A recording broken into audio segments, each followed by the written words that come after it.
buhay o kabiguan, ng ligaya o lungkot. Kaya marapat lamang na tanggapin si Jesus bilang tagapagligtas at Panginoon. At matapos yun ay panariwain ang katapatan at paglapit sa Kanya bawat araw o day by day. Ang day by day ay naglalayong umalalay sa pang-araw-araw na pamumuhay. Narito po si Kuya Ed Lapis sa mensaheng pinamagatang How to be happy with the Father. Hebrews 1:1-2. Long ago, in many ways and at many times, God's prophets spoke His message to our ancestors. But now, at last, God sent His Son to bring His message to us. Merong mensahe ang Panginoon na hindi kasing linaw na naging mensahe ng mga naunang nagsalita, ng mga propeta. Jesus is the final, definitive messenger of God. Ang pagpapadala sa Panginoong Jesus ay pagdadagdag, paglilinaw sa mensahe ng Diyos sa tao. John 1:14, from Him, all the kindness and all the truth of God have come down to us. It means that before Jesus, not all of God's kindness and not all the truth of God has been revealed. Pero sa Kanyang pagdating, naganap ang maganda at kumpletong pagpapakilala sa tao sa Diyos. The message of Jesus is about all the kindness and all the truth of God. Not only partial kindness, not only partial truth, but all the truth and all the kindness of God. The message of Jesus about the Father is the most accurate message about God ever heard by man. The image of the Father is best defined and shown by Jesus. Maraming pagpapakilala ang Diyos, maraming nagpakilala sa Diyos, maraming nagsalita tungkol sa Diyos. Meron ding mga bulaang propeta na hindi naman talaga ipinadala pero nagpapanggap. Meron naman na hindi kumpleto, hindi ganap ang kanilang pagkaunawa, kaya partial ang pagpapakilala. Pero sabi sa Colossians 1:15, the Son is the image of the invisible God. Ang lahat ng hindi nakikita, nalalaman tungkol sa Ama, ay nakita at nalaman sa pamamagitan ng anak. That's why Jesus is the way to the Father. No one else. He is the way. John 14:6, I am the way and the truth and the life. No one comes to the Father except through me. In a manner of speaking, no one knows the Father except the way Jesus makes the Father known. Nobody beholds the true image of the Father aside from the revelation of the Father through His perfect image, the Son. Jesus also is the way to happiness with the Father. God wants you happy, and God wants you happy with Him. Pero ano ang itinuturo ng Panginoon kung paano magaganap yon? Jesus shows us the Father. But what kind of Father? What kind of Father God does Jesus tell of, show, and present? How to be happy with the Father. Paano nga ba talaga tayo liligaya sa piling ng Diyos Ama? Paano magiging kaligayahan na maging mananampalataya? Ama namin, salamat po dahil sa pagpapakilala nyo sa pamamagitan ng iyong anak na si Jesus. Turuan nyo kaming makilala kayo sa pamamagitan ng turo niya. Sa pamamagitan ng frames that He gives us, Lord, we can see you. Lenses that can amplify your beauty, your kindness, your goodness, and your truth. Teach us more about you through the teaching of your Son, Jesus. And teach us how to be happy with you through the way that Jesus tells us. In the name of Jesus, your Son, we pray with thanksgiving. Napakaraming Kristiyano, hindi talaga kilala ang Diyos. Kasi kung kani-kanino pinapadaan ang pagkilala sa Ama at hindi sa pamamagitan ni Jesus. Jesus had always given very, very clear images of the Father through His stories, His lessons, even His parables. Luke 15:11-12. Jesus also told them another story. Once a man had 2 sons. The younger son said to his father, give me my share of the property. So the father divided his property between his 2 sons. A very familiar story. Kung minsan tinatawag nila the story of the prodigal son. The story of this family of a father and two sons. So alam na natin yung kwento na yan. Napaka-popular na kwento. Itong anak na nakababata, hiningi ang kanyang mana at hinati naman ng ama ang kanyang kanyamanan na ipamamana sa pagitan ng dalawa niyang anak. So this son only asked for what was legally his inheritance. The father did not problematize this act of the son. Lagi-lagi kasi, pag makakarinig tayo ng pangangaral tungkol sa kwentong ito, minamasama agad yung ginawa ng mas nakababatang anak. Pero hindi minasama sa kwento. Look at the text and study the text. Jesus was just telling them a story, and this younger son asked for his inheritance. Only theologians later would demonize this act. But the story itself and Jesus do not demonize the act. Luke 15:13-14 sa pagpapatuloy. Not long after that, the younger son packed up everything he owned and left for a foreign country, where he wasted all his money in wild living. He had spent everything when a bad famine spread through the whole land. Soon he had nothing to eat. So sa pagpapatuloy ng kwento, makita natin na itong younger son na nakakuha ng mana niya ay nagliwaliw, nagpunta kung saan-saan at nagpakasarap sa buhay. Pero nung maubos na niya ang kanyang lahat ng pera, bigla na siyang walang-wala. The famine spread throughout the land, no? At nagkaroon ng taggutom sa lugar na ito. Pero the famine is not presented by Jesus as a judgment or punishment to the younger son. It just happened. Yun ang nangyari sa kwento. It just occurred. Walang sinasabi si Jesus na dahil sa kanyang kasalanan, dahil sa kanyang pagkakamali, nagka-famine. Sinabi lang, nagkaroon ng famine. At dahil ubos ang kanyang pera, doble ang kanyang paghihirap. Wala na siyang pera.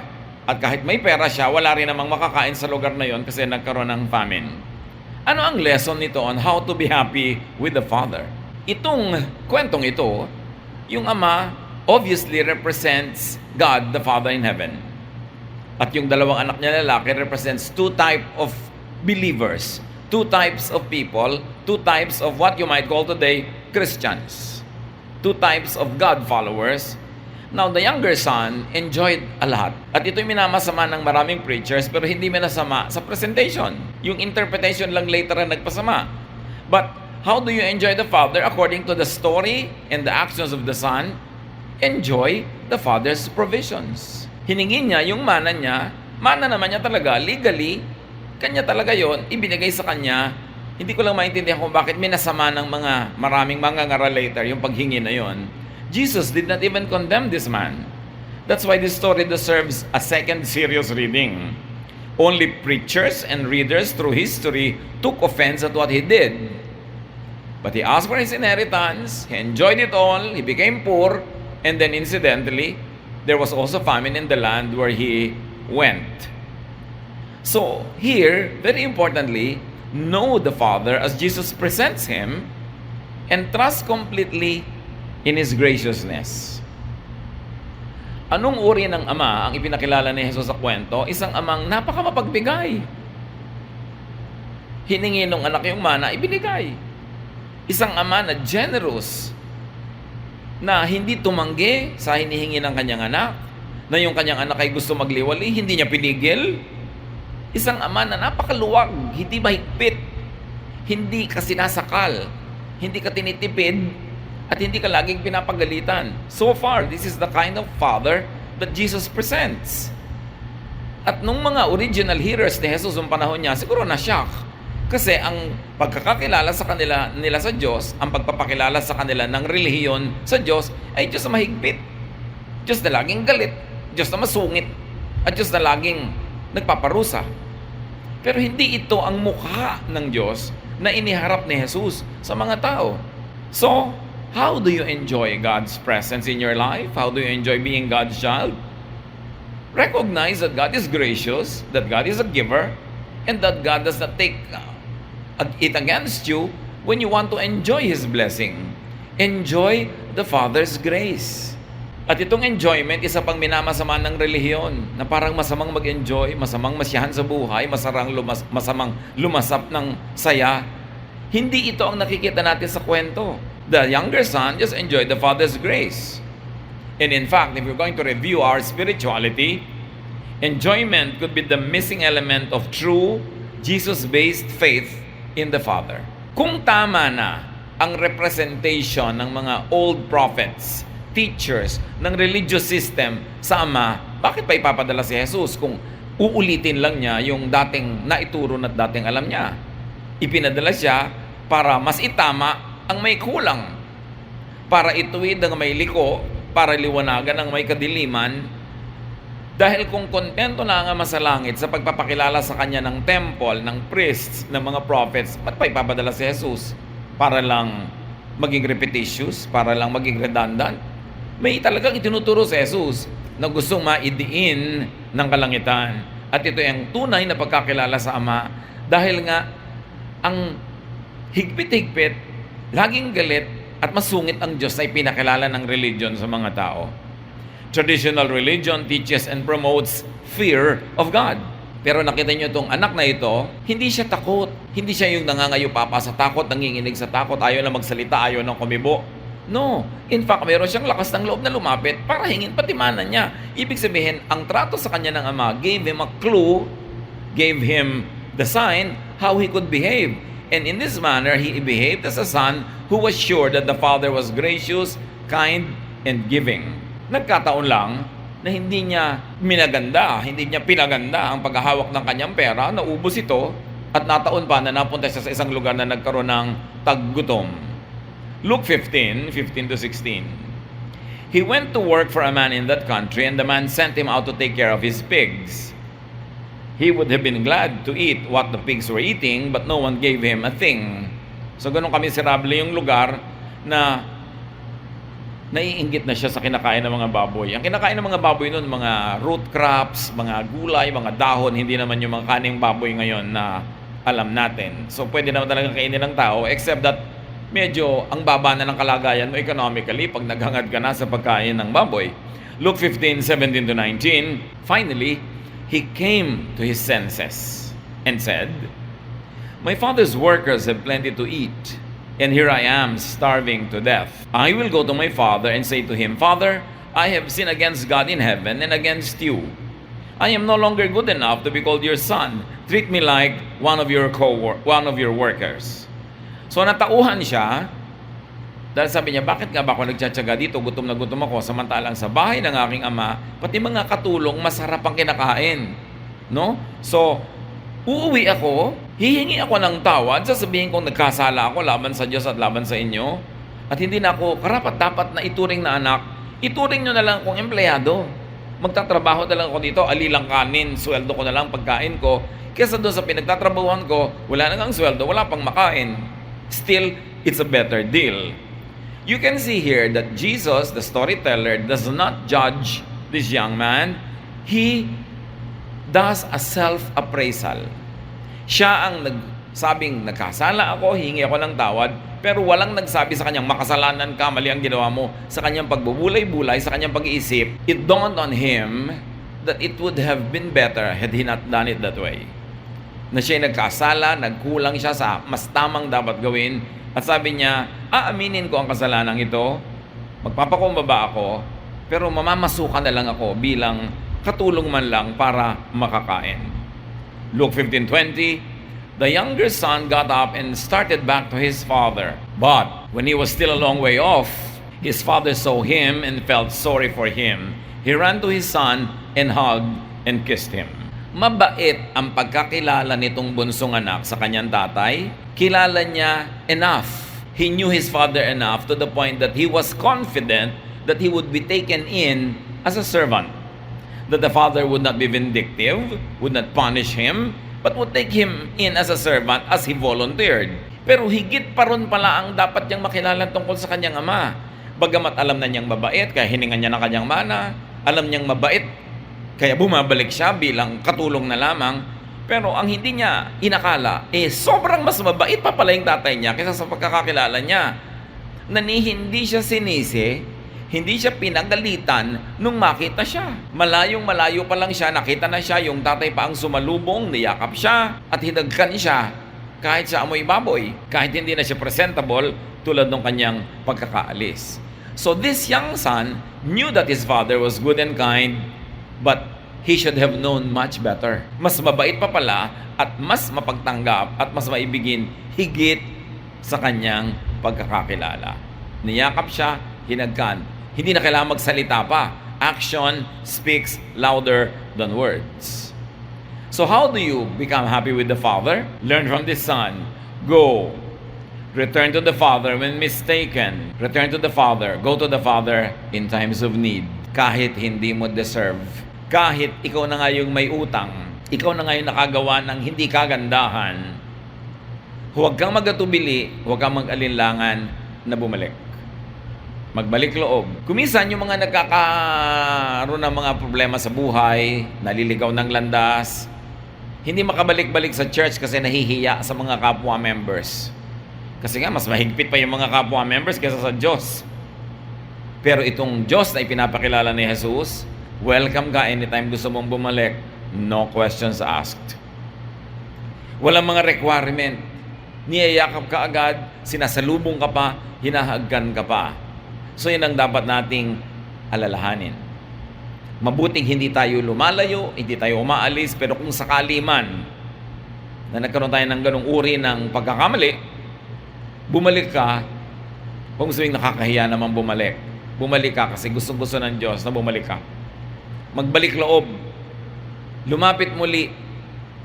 No questions asked. This kind and loving Father will hug you and embrace you. Luke 15:21, the son said, Father, I have sinned against God in heaven and against you. I am no longer good enough to be called your son. Sabi, hindi na ako bagay na yakapin, hindi na ako bagay na hagkan. Nagkasala na ako, nagkamali na ako, winaldas ko na yung mga kayamanan na binigay mo sa akin. Hindi na ako karapat-dapat sa ganitong klaseng treatment. So how do you become happy with the Father? Be humble. Admit your mistake. And seek forgiveness from the Father. To be happy, or to be happy again, you need to be forgiven. You need to be restored. Huwag na tayong bumalik na parang gusto lang natin maging katulong. Willing na willing yung Diyos na tanggapin tayo ulit bilang anak. Ganon siya kabait. Nakakalungkot, hindi kilala ng Israel yung ama na yon. Kasi ang ipinapakilala ng religious system sa kanila ay isang amang laging galit, laging kailangan ka mag-offering, laging kailangan ka na magbigay ng mga bayad sa iyong mga kasalanan, mga sin-offering, lagi ka dapat na nagko-confess, nag-aayuno, pinapahirapan mo yung sarili, pinaparusahan mo yung sarili. Yan ang nakalakha nila na paniniwala. Kaya itinutuwid yon ni Jesus. Luke 15:22-24. But his father said to the servants, Hurry and bring the best clothes and put them on him. Give him a ring for his finger and sandals for his feet. Get the best calf and prepare it so we can eat and celebrate. This son of mine was dead but has now come back to life. He was lost and has now been found. And they began to celebrate. Hindi pa pala best yung nadala niya mga damit na namanan niya. Nung bumalik siya, sugatan, psychologically, emotionally, gutom, nangangayayat, nung pa naibigay sa kanya yung best. So you see, kahit marami na tayo natanggap sa Panginoon, nagkamali pa tayo, the best is still to come. Hindi mo kayang ubusin ang kabaitan ng Diyos. Hindi mo kayang ubusin ang kanyang kagandahang loob. Kaya huwag tayong mag-aatubili.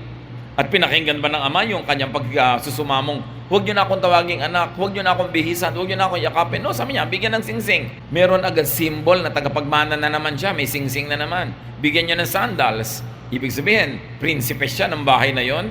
Kasi yung mga hindi member ng royal, ng household, wala naman silang sapin sa paa. So umuwi siya nakayapak. Sabi, bigyan ng sandals yan. Sabi ganon, para na siyang namatay pero ngayon nabuhay na muli. Nawala na siya sa atin pero ngayon natagpuan siyang muli. Sabi ganon, yung pinakakapataba-pataba natin na hayop, katayin, tayo ay magparty. Let us celebrate. So the Father does not dramatize His Son's self-abasement and self-judgment. Hindi niya binili yung kwento na, wala po akong kwenta, nagkasala ako, patawarin niyo ako. Hindi niya binigyan niyo ng pansin. Hindi kailangang patawarin ng Ama kasi nung paman pinatawad na. Hindi kailangan ng patawad kasi sa puso niya, hindi naman niya itinakwil. So, hindi niya kailangan tanggapin muli. Hindi niya itiniwalag sa kanyang pamilya, so hindi niya kailangang ibalik. Sabi niya, hindi ka nawala. Physically lang nawala ka dyan. In your mind nawala ka, but not in my heart. Not in my inventory. You've always been a part of this household. Kaya i-restore siya. No? The Father gets busy restoring His Son. Tayo, pag may nagkamali, member ng family mo, kaibigan mo, o member ng church, pagka nakita mo una, anong gagawin mo? Papagalitan mo. Judge mo. Sisisihin. The Father did not do that. And if the Father did not do that, what is your business doing that? Kung nagkasala, nagkulang man itong taong ito, yun ay sa kanyang ama. At yung ama hindi nanumbat, hindi nagtuos, hindi naningil. Tayo pa, na tumatanggap din ng kabutihan ng Diyos, tagatanggap din tayo ng kanyang mga ibinibigay. Sino tayo para manumbat? Paano tayo maghusga at magtuos at magparusa sa ating kapwa? Hindi kasi kilala ng mga tao ang Diyos. Kaya ang kilos natin, akala natin nakakatuwa sa Diyos na nagja-judge tayo, nanguhusga tayo, nagpaparusa tayo. Kasi ang akala natin, yun ang gusto ng Diyos. Maling-maling imahen ng Diyos na iniukit sa ating isip ng napakatagal na panahon ng ating religious miseducation. Kaya si Jesus, ina-educate niya yung mga tao about the real Jesus, about the real Father, about the real God, na ituwid ang maling pananaw tungkol sa Diyos. Mapagmahal siya, mabait at mabuti. At kung ikaw ay nagkamali, napahiya, nasira, nawasak, nadapa, sa Diyos ka dapat unang-unang bumalik kasi siya ang unang-unang tatanggap sa'yo ng walang patakaran. Hindi ka dapat mag-atubili. Hindi ka dapat mag-alinlangan. You should not hesitate to go back to God because as far as God is concerned, you never leave because you're always in God's heart. How much do we know God? Laging matakot ka sa Diyos, magagalit ang Diyos, paparusahan ka ng Diyos, yun ang nakaukit sa ating utak. At yun ang itinutuwid ni Jesus. How do you become happy with the Father? Accept. Receive the Father's gracious restoration. Nire-restore ka, binubuong muli, dinadamitan, dinidignify, tanggapin mo. Alam kong hindi natin yun deserve. But that is God's pleasure. That is God's happiness. So tanggapin mo. Be a gracious and a thankful recipient of the Father's goodness. Remember that the Father in this story represents God. The God that many so-called believers do not really know nor appreciate. So Jesus came to show us the way, to show us God, to show who God really is. Meanwhile, may kapatid, di ba? Alam nating may kapatid pa to, yung mas matandang kapatid. Na sa tingin ng iba, ay mas matinong kapatid. Luke 15:25 to 32. The older son had been out in the field. Uliran. Nagbubukid maghapon. Hindi naglakwatsa. Hindi gumastos, no? But when he came near the house, he heard the music and dancing. So he called one of the servants over and asked, "What's going on here?" The servant answered, "Your brother has come home safe and sound, and your father ordered us to kill the best calf." The older brother got so angry that he would not even go into the house. His father came out and begged him to go in. But he said to his father, "For years I have worked for you like a slave and have always obeyed you. But you have never even given me a little goat so that I could give a dinner for my friends. This other son of yours wasted your money on prostitutes, and now that he has come home, you ordered the best calf to be killed for a feast?" Pag-uwi ng kuya, kanya, bakit nakakagulo? Anong nangyayari sa bahay? Akala naman ng servant matutuwa yung kuya tulad ng pagkakatuwa ng tatay. Umuwi na po ang kapatid niyong bunso. Nagpakatay ng pinakamatabang hayop ang inyong ama, kaya meron tayong piyesta. Ayaw niyang pumasok, nagalit. At nung ang tatay ay lumabas, hinihimok siyang pumasok. Hindi ako papasok, ayoko. May taon-taon, ang haba-habang panahon, nandito ako, nagpapakapagod, nagbubukid, nagtatrabaho, naglilingkod ako sa inyo. Ni isang maliit na kambing, di niyo ako nabigyan para ipakatay ko at magpakakain ako ng mga kaibigan ko. Tapos itong walang kwenta niyong anak na ito, na inubos ang inyong pera, nilustay sa pagwawala, umuwi ng ganyan, ipagpepiesta niyo, nagalit. His father replied, "My son, you are always with me, and everything I have is yours.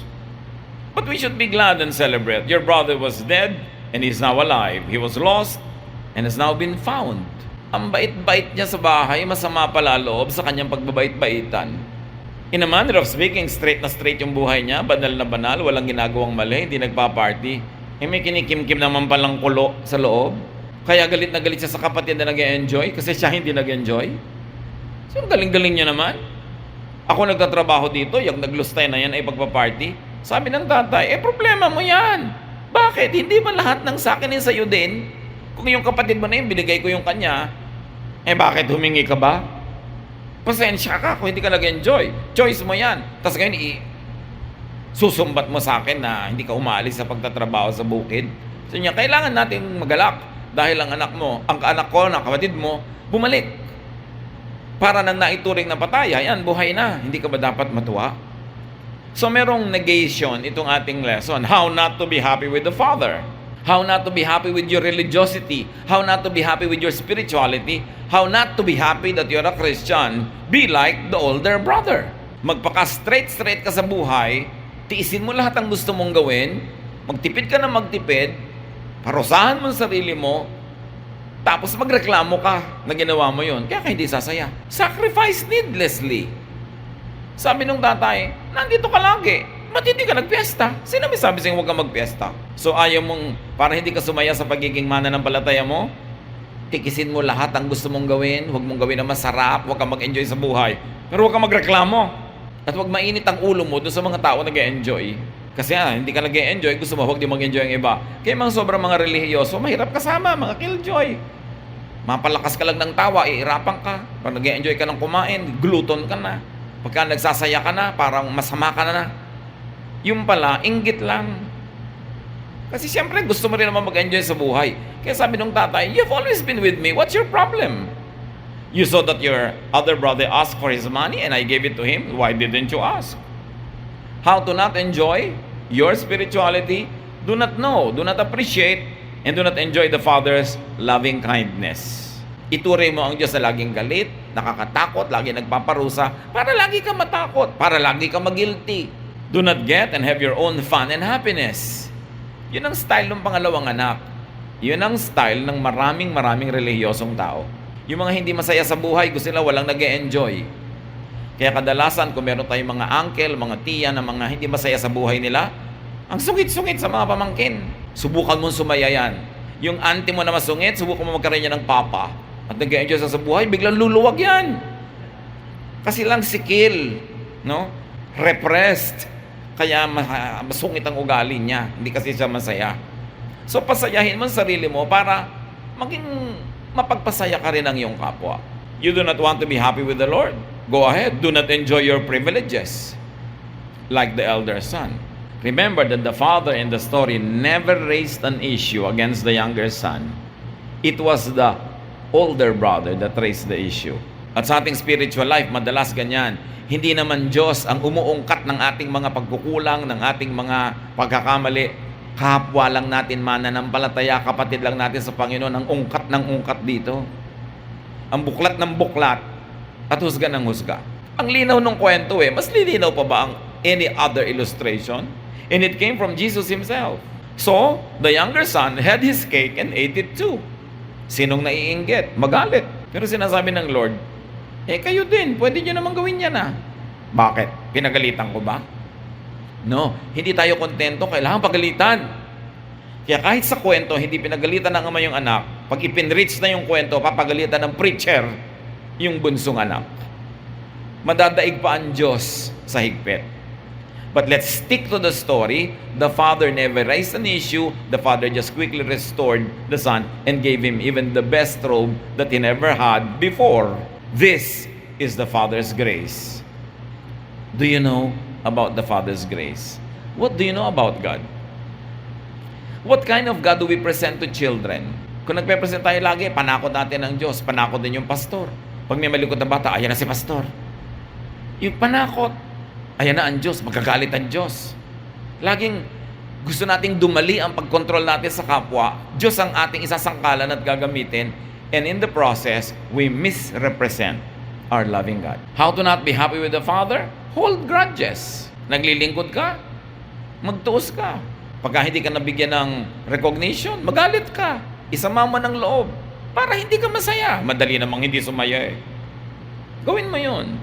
Hold grudges against the Father. Magtampo ka sa Diyos. Donate ako ng donate, serve ako ng serve, kanta ko ng kanta, tapos may hinihiling lang ako, hindi ko natanggap. Magtampo ka para hindi ka masaya. Hold grudges against people who enjoy themselves. Yung mga iba, pag nakakakita ng mga sa tingin nila makasalanan, sasabihin pa, darating ang araw nila sa impyerno. Tuwan-tuwa pa napupunta iba sa impyerno. Kasi kami inggit. Kung talagang may pagmamahal ka sa kapwa, hindi mo ibigin na mangyari sa kanila. Kaya madaling suriin ang sarili kung tayo ba yung anak number 1 o anak number 2. Enjoy life.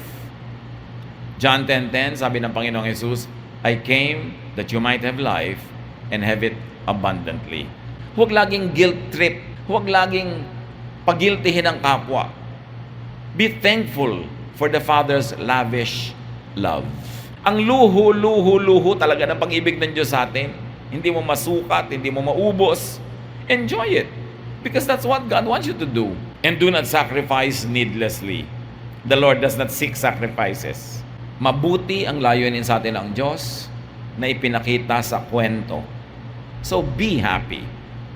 Strive to be happy. Work at your happiness. Ikarir nyo na sumaya. Hindi kasalanang sumaya. At sa ating paghahanap ng kasiyahan at nagkamali ka, kinapos ka ng kabanalan, ma-realize mo yan, magbalik loob ka sa Diyos, magpa-restore ka. Huwag mo nang tagalan. Yung iba, huy, bakit hindi ka bumabalik sa church? Kasi inaayos ko muna yung buhay ko. Nakakahiya naman sa Diyos. Gusot-gusot ka, gulo-gulo, doon ka bumalik. Hindi kailangan ayusin mo muna bago ka bumalik. Diyos nga ang mag-aayos eh. Diyos ang magre-restore. Pero dahil na-condition tayo to think na ang Diyos ay naglalagay ng mga patakaran para katanggapin, kaya handa mo muna yung sarili mo. No, as is where is, lumapit ka. Because God loves you. Yun ang dapat nating maintindihan. Loving ang Diyos. And as you enjoy God's love, let others enjoy the Father's lavishly gracious love. Huwag natin pagkaitan ng ating kapwa ng kabutihan ng Diyos. Huwag natin silang sikilin, pigilin. Hayaan natin silang makitungo sa Diyos. Kung may kulang sila, sa Diyos sila humanap ng kapwanan. At kung meron silang pagkakamali, Diyos ang bahala sa kanila, hindi tayo. Hindi tayo ang Diyos. We are just fellow seekers. We are fellow recipients of God's grace and goodness. Hindi ka tagabantay ng kabanalan ng iyong kapwa. Kung babantayan mo man para mamahalin, para mo ibigin, para mo i-restore, hindi para mo husgahan at pagalitan at takutin. Tanggalin natin sa image, sa ating isip, yung Diyos na galit. Yung Diyos na lagi nagpaparusa. Hindi yun ang image na ibinibigay ni Jesus sa atin. Ama namin, turuan niyo po kami. Ituwid niyo po kung merong liko na pananaw kami tungkol sa inyo. Papagliwanagin niyo ang aming isip kung merong bahaging may kadiliman. Itama niyo kung meron kaming mali. Huwag kami lagi, Lord, mag-moralize, mag-judge, mag-police ng aming kapwa. Kundi maging tulad kami nitong ama sa kwento. Mabilis mag-restore. Mabilis magbigay ng blessing kahit doon sa nagkamali pa man. Kahit doon sa malaki ang naging pagkukulang. Turuan niyo kami, Lord, to relax, to rest, to be restful and be at peace, knowing that you love us. At kung sa aming kalagitnaan, Panginoon, merong kailangan bumalik sa inyo, magbalik loob, nawa ngayon din, bumalik na. Huwag na magpatagal. Huwag nang bumwelo-buwelo pa o huwag nang magpa-condition-condition pa, kundi as is, where is. Trusting you, knowing that you love us, ay bumalik kami sa inyo agad-agad. At tatanggapin namin, Lord, ang inyong restoration. Ang pagbubuo muli sa mga nasira. Ang pagkukumpleto sa mga nabawasan. Ang pagpapaganda sa pumangit at pinapangit namin. Magbulay-bulay tayo, mga kapatid, kung anong kahulugan ng kwentong ito ni Jesus sa ating mga personal na buhay. Tayo ba yung Anak number 1 na kailangan bumalik. Bumalik. Tayo ba yung anak number 2 na akala natin ang tama-tama natin pero baluktot pala ang ating isip? At hindi pala natin kilala ang Ama, kilalanin. Magbalik loob. Pareho lang silang dapat bumalik. Pero yung isang anak, bumalik lang yung katawan, hindi yung loob. Yung isang anak na hindi umalis, malayo pala ang loob, siya ang kailangan talagang bumalik. So alin tayo sa dalawang anak na ito? At isipin natin mga kapatid kung paano natin ibabahagi ang pag-ibig ng Ama sa mga kaibigan natin, kapamilya, sa mga kapatid sa church. Isang pag-ibig ng Ama na mapagpatawad, mapagbigay, a kind of love that restores, that redignifies, and re-elevates the status of the beloved. In silence, ponder the meaning of this story in your own life.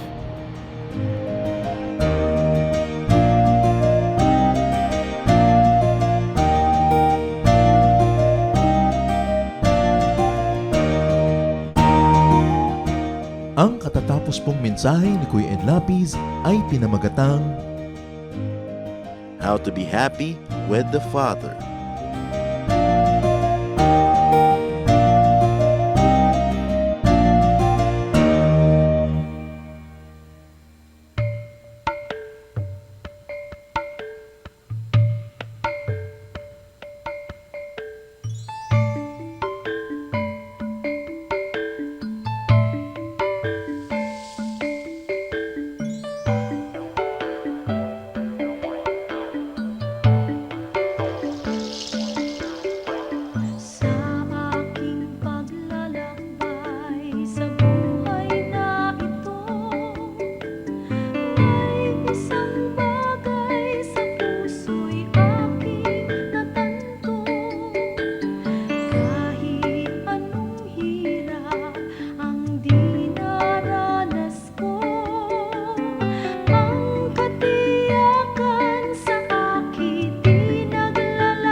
Bakit mahilig sa musika ang Pilipino? Kasi tayo spiritual people at ang music ay isa sa mga pinakamadaling paraan para yung nasa physical world ay makaunawa, makaintindi ng mga spiritual impulses. Ang ating emosyon, ang ating spirit, ang ating mga nadarama is best expressed in music.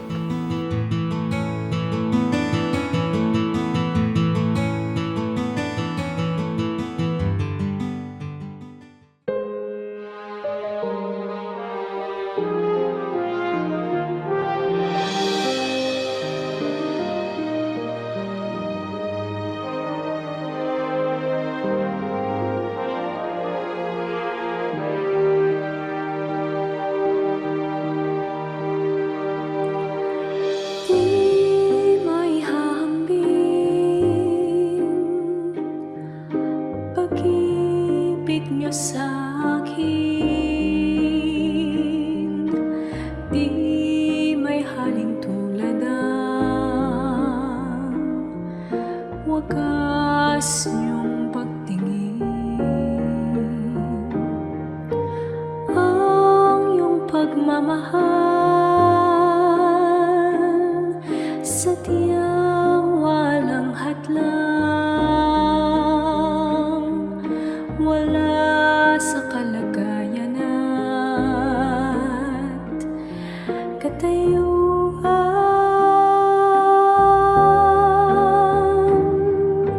Hawak niyo aking kamay sa tuwing nanananglahay at sa tuwing magkamali.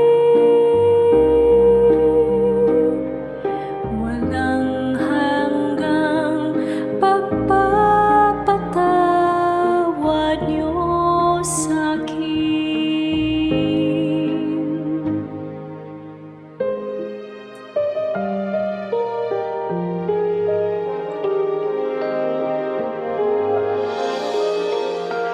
Di may hahambing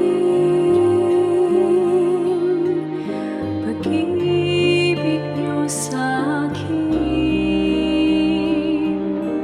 Di may haling tulad ang wagas niyong pagtingin. Ang iyong pagmamahal sadyang walang hadlang, wala sa kalagayan at katayuan.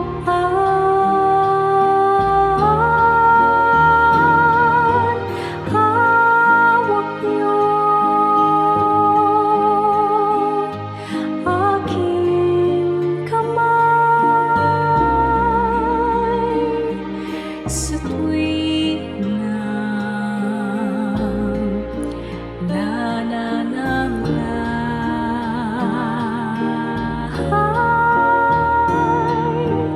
at sa tuwing magkamali.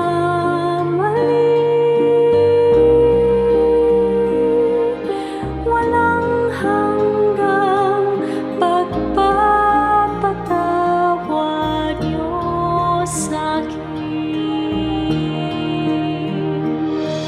Sadyang di mapigil ang kabutihan niyo, kahit tumigil pag-ikot ng mundo. Sa'king kahinaan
ngayon siya ay katotohanan. Mayroon akong pag-ibig dito sa puso ko. Mayroon akong pag-ibig, nais kong ibahagi lagi sa inyo. Mayroon akong pag-ibig na hindi mamamatay. Mayroon akong pag-ibig, ito ay panghabang buhay. Labis-labis na pag-ibig kung sa'yo'y naghihintay. Pag sa puso'y tanggapin mo si Jesus na siyang buhay. Noon ang Diyos sa puso'y isang katang isip lamang. Ngunit ngayon siya ay katotohanan. Mayroon akong pag-ibig dito sa puso ko. Mayroon akong pag-ibig, nais kong ibahagi lagi sa inyo. Mayroon akong pag-ibig na hindi mamamatay. Mayroon akong pag-ibig, ito ay panghabang buhay. Mayroon akong pag-ibig, ito ay panghabang buhay. Mayroon akong pag-ibig, ito ay panghabang buhay.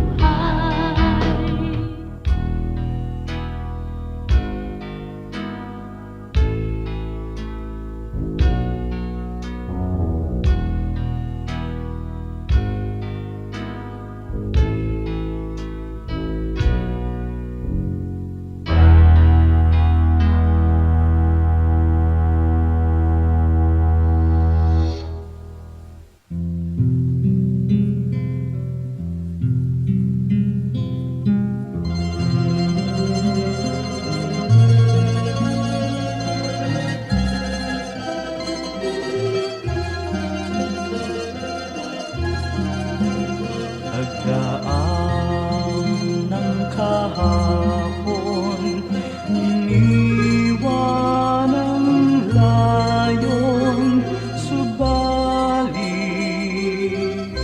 kayo'y nanatili.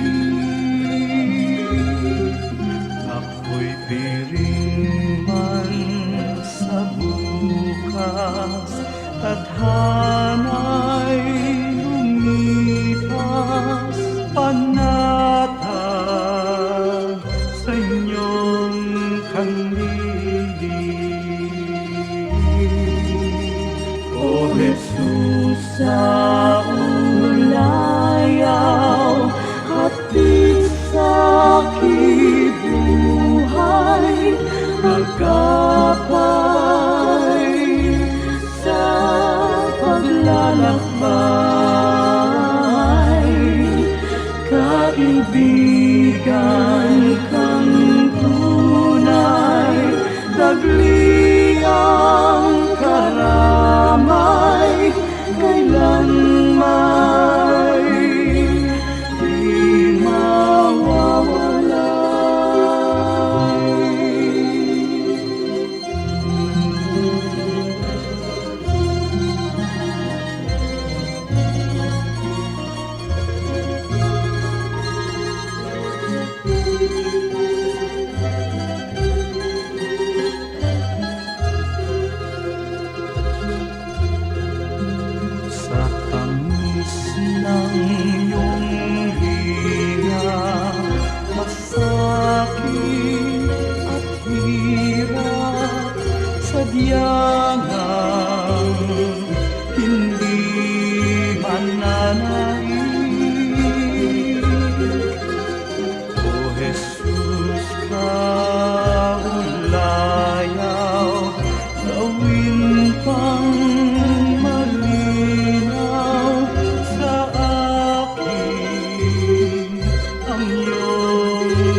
kaibigan kang tunay, dagli ang karamay, kailan may di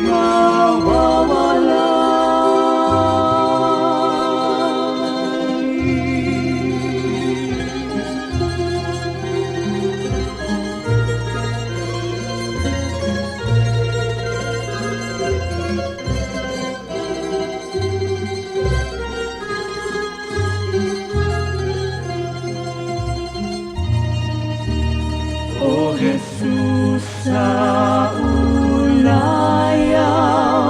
hapit sa kibuhay, sa tuwina'y lunas ka sa kinumbay, sa pag-ibig niyong alay, nasakdal dalisay ang puso ko'y humihimlay. O Jesus, sa ulayaw, hatid sa kibuhay, agapay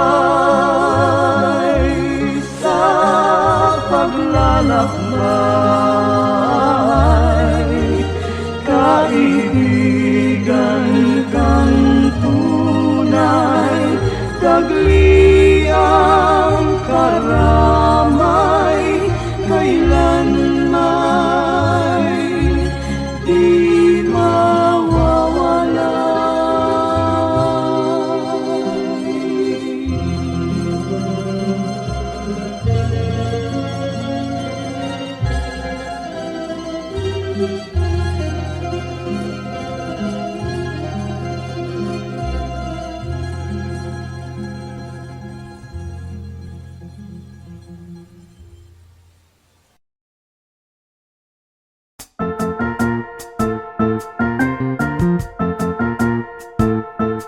Oras na po para pansamantalang magpaalam ang programang Day by Day. Tayo po'y magsama-sama tuwing ika-6 hanggang ika-7 ng umaga, araw-araw. Magandang umaga po at mabuhay ang Panginoong Hesus!